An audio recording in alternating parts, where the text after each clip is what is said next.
G'day crew, welcome to Goat Fantasy. It's a special edition of the podcast from On the Road, brought to you as always by checkmyrate.au. Visit the website. It's free to use. Take control of your financial future. So Tuesday headlines podcast. Geez, massive day again. I said yesterday it was a somber day for footy, the passing of Neil Danaher, and that made me sort of think, it wasn't really the day to talk fantasy football. And then all geared up for today to get out on the road, and Brad Scott is relieved of his duties at Essendon. So after 80 games in charge, his grip on the rebuild was slipping. A few poor performances. They've only won one game in the last 24. So Brad Scott is out the door, and that's the main footy headline for the day. But there are some fantasy headlines which we need to get to. So let's start with the Brisbane Lions because Dane Zorko has been ruled out for another 2 weeks with that quad soreness. So I've been in touch with the club pretty regularly about Zorko's fitness.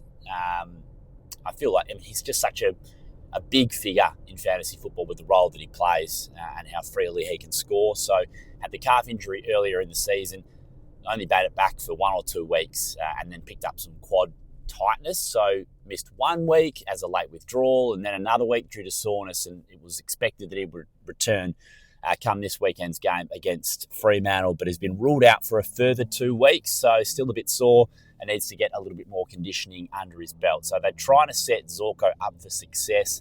The 37-year-old so crucial to his side. Perhaps we'll see him return in around a fortnight. Tim English, so this is from the Western Bulldogs injury report today. So he's still, as it stands, in concussion protocols. So he needs to get through a full session, a main session, if he is to be considered for a recall. So we're waiting to see if English can get through the Dogs' main session this week. They've got Collingwood on Saturday Night Football at Marvel Stadium. And this is connected to Collingwood as well because Darcy Cameron didn't train today. So he is expecting his first child. Personal reasons is the reasons that he wasn't on the track today. So you'd expect there's something happening. We hope everything has gone well. It's all positive, and congratulations to them if they have had their first child. So that just throws everything just into a little bit of flux ahead of this weekend. There's certainly a world where having welcomed a child on a Wednesday or a Tuesday night, that you could get up to play on Saturday night. So there's going to be a bit of sleep deprivation. And it depends how much time he wants to spend at home initially with his partner and his new child. But there's a world where Darcy Cameron still plays on Saturday. So he is one of the great budget options in fantasy right now if you need a ruck in your side. So he's certainly one to consider. But let's just follow that really closely. And if you do get Cameron in, you're going to be waiting right up until game time to confirm that he's definitely playing. I think Lachie Whitfield has now progressed to the point where we're happy to call him a test for this week. So a small tendinitis flare-up is what Adam Kingsley said on radio today on SEN. And I guess this news gets lost a little bit with Brad Scott today. So late withdrawal. He did a fitness test sort of pretty close to game time ahead of their win over the Lions. Just didn't feel quite right. There's certainly no guarantee that he'll play this week, but at the moment down as a test. Let's see if that tendinitis in the hamstring just settles down a little bit for Lachie Whitfield. The Essendon fallout, I think this one's just worth talking about because not only do they have a new coach now in Dean Solomon, but also they had a range of injuries which hit pretty hard on Friday night against Richmond. So I don't have any notes. I'm doing this off the top of my head, but obviously Andy McGrath is going to go out of the side. So they need a small defender to replace the skipper. I think that Max Kondianis is going to probably come in. He was pretty good in the VFL. He's probably a little better with ball in hand than I thought. I got to see them up close when they took on Richmond over the weekend. So I reckon Max Kondianis comes into the side. Nick Cox was pretty much best on ground for Essendon, so I expect him to return for the Bombers. So Cox, Kondianis, they pulled out Sardis and Setterfield from playing in that VFL game, knowing that they'd had a couple of midfield injuries, so you'd expect those two to come in. So that makes 4 changes. And then El Achkar was pretty good. Jaden Newen played forward, kicked a couple of goals, and he was pretty solid. I think Newen probably just the hardened body.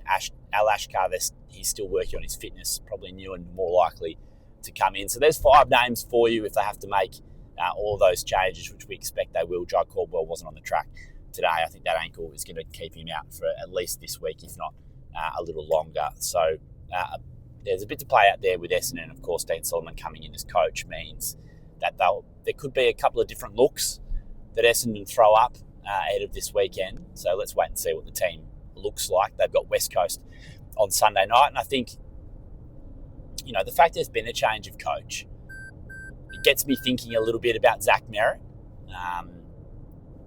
He feels like he's one of the premier targets for the week. Will West Coast tag him? Brady Hoff has been doing some pretty good work recently, Milan Murdoch as well. What was the relationship like ultimately between him and Brad? It's hard to know, but Andrew Welsh was ultimately the man that kept Merritt at the football club. Is this a situation where the former captain comes out and plays out of his skin under a new coach? Or perhaps will it not affect him too much? It's all things worth considering as they go into a game against the Eagles. But certainly the run going forward for Merritt, he does seem like one of the best value premiums in the game right now, and maybe also one of the most trustworthy. But a bit to consider if you are looking at bringing in Merritt this week. Just lastly, I wanted to touch on Richmond. So they've got a few players who will be a test going into their game this weekend. It's a pretty tough one, I think, against the Swans. So Sam Banks looks like he's going to come back into the side.